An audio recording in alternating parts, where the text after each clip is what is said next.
어린이 대쟁투 빛을 전한 사람들 2권 제20장 12정탐꾼.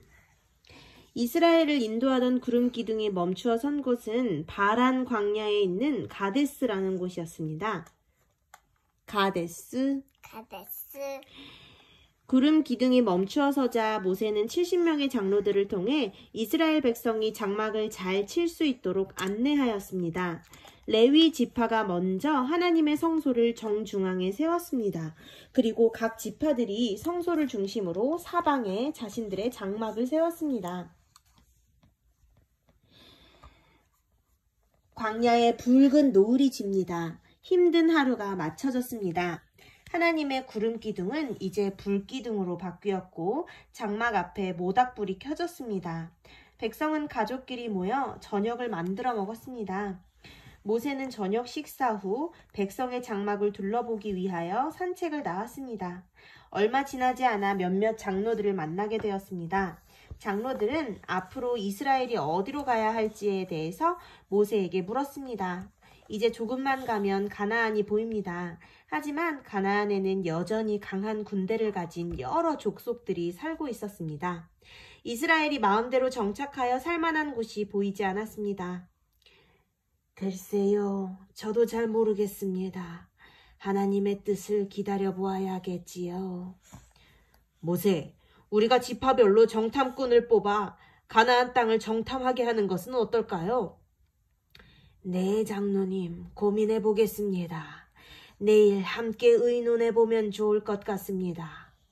다음 날이 되었습니다. 70명의 장로들과 각 지파의 대표들이 모였습니다.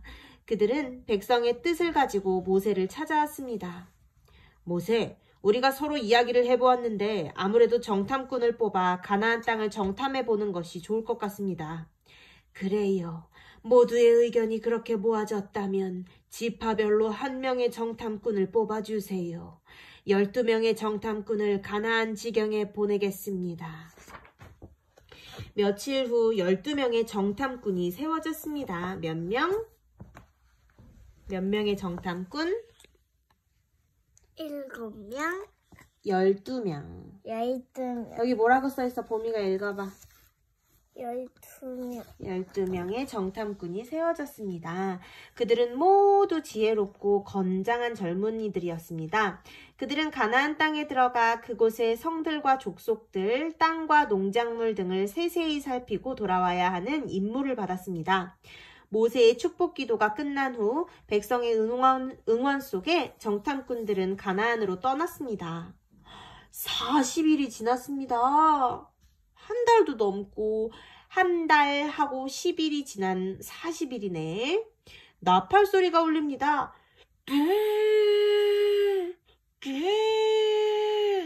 저 멀리 정탐꾼들이 돌아오고 있습니다. 와, 정탐꾼들이 돌아온다! 모두 광장으로 가봅시다! 사람들은 저마다 환호성을 지르며 정탐꾼들을 맞으러 나갔습니다. 그런데 이게 무슨 일인가요? 2명의 정탐꾼이 커다란 포도송이를 나무에 매달아 가지고 오는 것이 아니겠습니까? 정말 어마어마하게 큰 포도송이였습니다. 아이들은 거대한 포도송이가 신기해서 서로 밀치며 더 가까이에서 보기 위해 안달이 났습니다. 그들은 포도송이뿐만이 아니라 무화과와 석류도 가져왔습니다. 정탐꾼들이 가져온 가나안의 과일과 채소, 곡식들은 오랜 동안 광야에서 지내던 이스라엘 백성의 눈을 홀릴 만큼 탐스러운 것들이었습니다. 정탐꾼들은 그것들을 메고 성소가 있는 광장까지 행진하였습니다. 정탐꾼들의 행진을 따라 아이들도 행진합니다. 나팔을 불고 환호성을 질렀습니다. 야호! 정말 그 순간은 축제와 같이 떠들썩했습니다. 정탐꾼들이 모세와 70명의 장로들에게 그들이 보고 들은 것을 보고합니다. 우리가 가나안 땅에 들어갔을 때에 그곳은 정말 젖과 꿀이 흐르는 비옥한 곳이었습니다. 요단강 주변으로 푸른 풀밭이 펼쳐져 있고 숲이 우거진 곳도 있었습니다. 요단강 주변으로 발달된 성에서는 요단강 물을 끌어들여 농사를 짓고 있었습니다. 땅이 얼마나 비옥하던지 우리가 가지고 온 과일처럼 모든 것이 크고 탐스러웠습니다. 성으로 들어갔을 때 성문 주변으로 장사하는 사람들이 늘어서 있었습니다. 많은 사람들이 활발히 움직였고 마치 도시가 살아있는 것처럼 활기차 보였습니다. 백성의 삶 역시 풍요로워 보였습니다. 그들이 입고 있는 옷도 모두 좋은 것들이었습니다. 한 정탐꾼의 보고가 끝나자 사람들이 우레와 같은 박수를 보냈습니다. 이스라엘 만세! 하나님 만세! 하나님께서 우리를 이렇게 좋은 곳으로 인도하셨구나! 한 장로가 일어나 흥분한 백성을 정돈시켰습니다. 그리고 이어서 다른 정탐꾼들이 보고를 시작했습니다. 그곳은 정말 아름답고 풍요로운 곳이었습니다. 하지만 그들의 성은 높고 튼튼해 보였습니다. 성벽 위에는 수많은 병사가 성을 지키고 있었습니다. 그들은 칼과 창 그리고 갑옷으로 무장하고 있었습니다. 성 한편에서는 그들이 쉬지 않고 군사훈련을 하는 모습도 보았습니다. 그러나 무엇보다 더 대단한 것은 그들의 신장, 키였습니다. 그들의 키가 얼마나 크던지 마치 우리의 모습이 메뚜기처럼 작아 보였습니다. 그들의 화려하고 강한 모습에 비해 우리는 너무도 초라해 보였습니다. 그들의 강한 성과 무기에 비하면 우리는 메뚜기 반도 못합니다. 정탐꾼이 보고를 마치자 사람들은 시무룩해졌습니다. 여기저기에서 아휴 어떡하냐 하고 한숨을 쉬는 소리가 들려왔습니다. 약간의 시간이 흐르자 공공연히 불평과 불만들이 쏟아져 나왔습니다. 그럼 그렇지. 그렇게 좋은 곳을 우리가 어떻게 들어가? 우리는 여기 광야에서 이렇게 고생하다 죽을 운명인가 봐. 이집트에서 살다가 죽을 것을 무슨 부귀 영화를 누리자고 모세를 따라 여기까지 왔는지. 사람들의 불평소리가 점점 퍼지자 여호수아가 벌떡 일어나 사람들을 정돈시켰습니다. 여호수아도 역시 12 정탐꾼의 한 사람으로 정탐을 다녀왔습니다. 여러분, 조용히 하시고 제 말을 들어보세요. 그들의 모습은 정말 장대하였습니다. 그들의 성도 강해 보였습니다. 하지만 그것 때문에 우리가 가나안에 못 들어간다고 단정 지을 수는 없습니다. 그들만큼이나 강한 이집트의 군대를 하나님께서는 물리쳐 주셨습니다. 별다른 무기도 없이 우리는 아말렉 족속과 싸워 이겼습니다. 홍해를 누가 건너게 해주었나요? 누가 이 많은 사람을 광야에서 굶어 죽게 하지 않고 여기까지 인도하셨나요? 바로 하나님이십니다. 하나님께서 이집트의 군대를 홍해에 잠그셨고 우리를 위해 홍해를 가르셨습니다. 하나님께서 불기둥과 구름기둥으로 우리를 인도하셨고 광야에서 샘이 나게 하사 우리에게 생수를 주시고 아침 저녁으로 만나를 통해 우리를 먹이셨습니다. 그런 하나님께서 우리를 가나안 땅으로 들어가게 하시고자 여기까지 데리고 오셨는데 무엇 때문에 걱정하십니까? 여호수아의 연설이 끝나자 갈렙도 일어나 맞장구를 쳤습니다. 맞습니다. 저들이 강해 보이지만 우리가 믿는 하나님에 비하면 아무것도 아닙니다. 하나님이 계신데 무엇 때문에 한숨을 쉽니까? 하나님이 계신데 무엇 때문에 걱정합니까? 우리 모두 일어나 가나안을 치러 올라갑시다. 하나님께서 우리를 도우실 것입니다. 여호수아와 갈렙의 연설에 여러 사람이 옳소, 맞아요, 일어납시다 라며 맞장구를 쳤습니다. 하지만 여전히 더 많은 사람이 낙심 가운데 한숨만 쉬고 있었습니다. 여호수아와 갈렙 외에 다른 10명의 정탐꾼은 백성에게 가나안이 얼마나 강한 군대를 가졌는지 그들이 얼마나 튼튼한 성을 지었는지를 이야기하며 이스라엘은 전쟁에서 승리할 수 없다고 장담하였습니다. 그러면서 백성을 선동하여 갈렙과 여호수아를 돌로 치라고 소리를 지르기도 했습니다.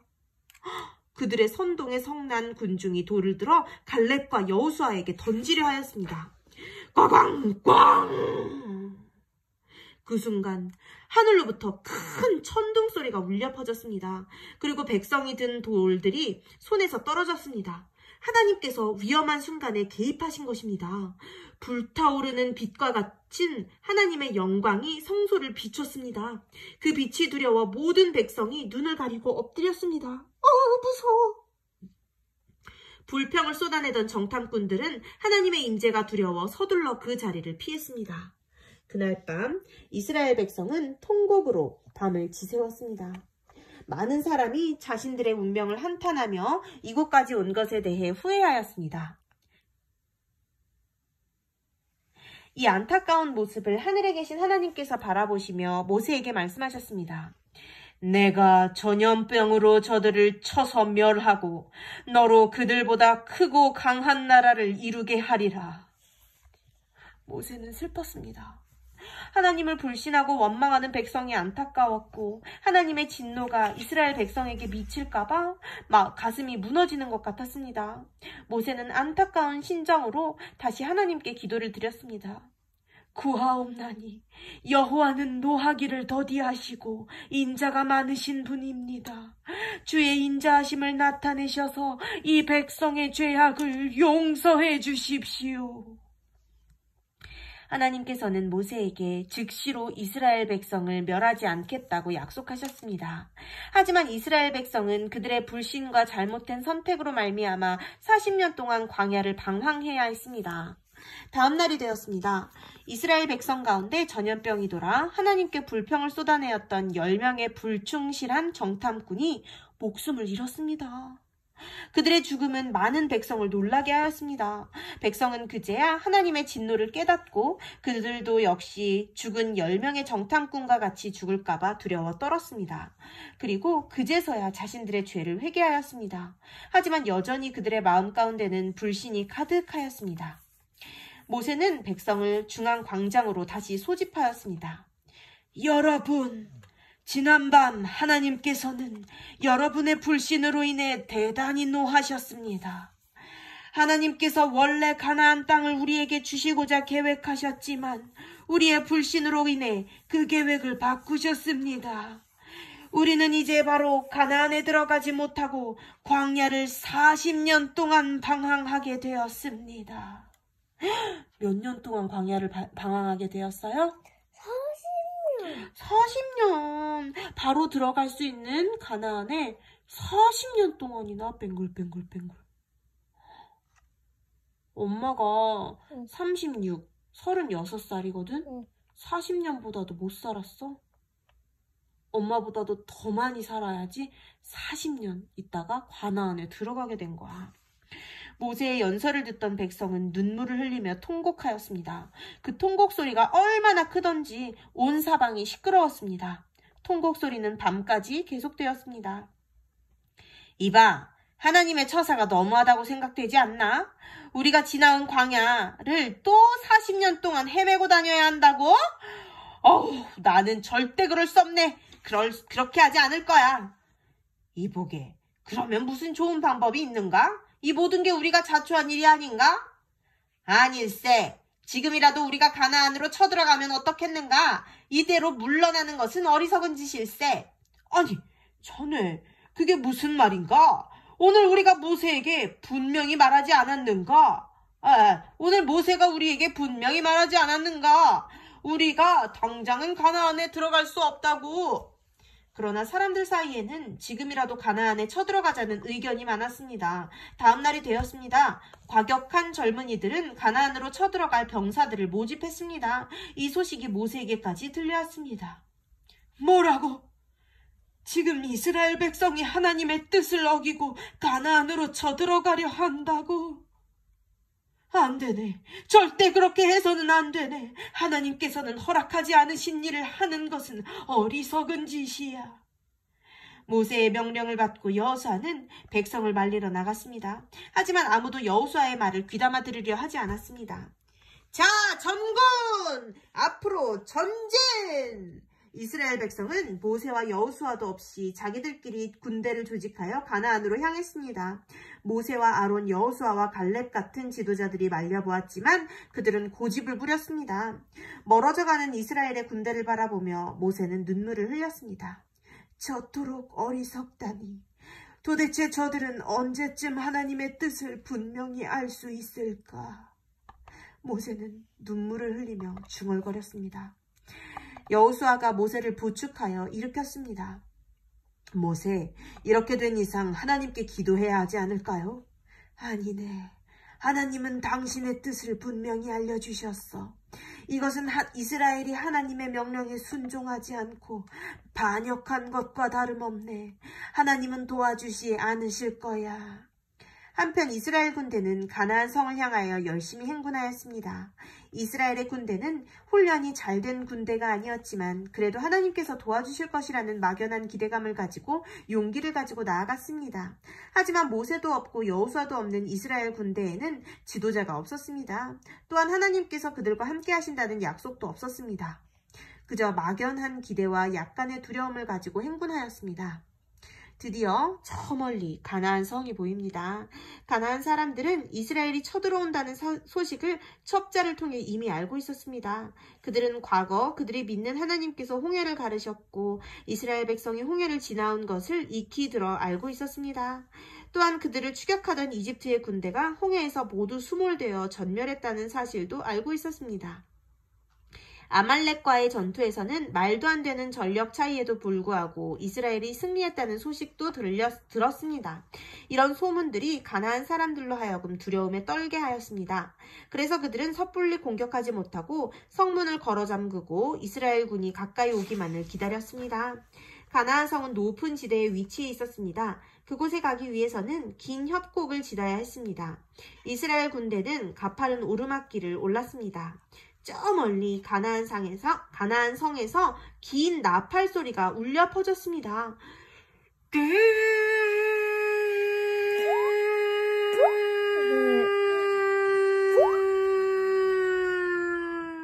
긴 나팔 소리와 동시에 셀 수 없이 많은 화살들도 날아들었습니다. 이스라엘 군대는 성에 가까이 접근도 하지 못하고 그 많은 돌들과 화살을 맞아야 했습니다. 그 협곡에서 수많은 전사자가 발생하였습니다. 협곡은 이스라엘 군사들의 피로 차고 흘러넘쳤습니다. 그래도 살아남은 군대는 가까스로 협곡을 통과해 가나안 성 가까이 갔습니다. 성문이 열리고 말을 탄 가나안의 군대가 쏟아져 나왔습니다. 가나안의 군대는 마치 메뚜기가 곡식을 휩쓸고 가듯 이스라엘 군대를 휩쓸고 지나갔습니다. 결과는 참혹했습니다. 거의 대부분의 이스라엘 병사가 그 평원에서 목숨을 잃었습니다. 이스라엘 군대는 더 이상 가나안의 군대와 싸울 수 없었습니다. 남은 병사들은 항복하였고 몇몇 군사들은 도망쳐 가까스로 이스라엘 진영으로 돌아왔습니다. 그들은 그날의 참혹한 전쟁에 대해 이야기했습니다. 이야기를 듣던 모든 이스라엘 백성이 밤새도록 통곡했습니다. 그 안타까운 모습을 모세는 눈물을 흘리며 지켜보고 있었습니다. 하늘의 하나님 역시 처절한 패배를 경험한 이스라엘의 모습을 안쓰러운 마음으로 내려다보고 계셨습니다. 끝. 아멘. 아멘, 아멘, 아멘.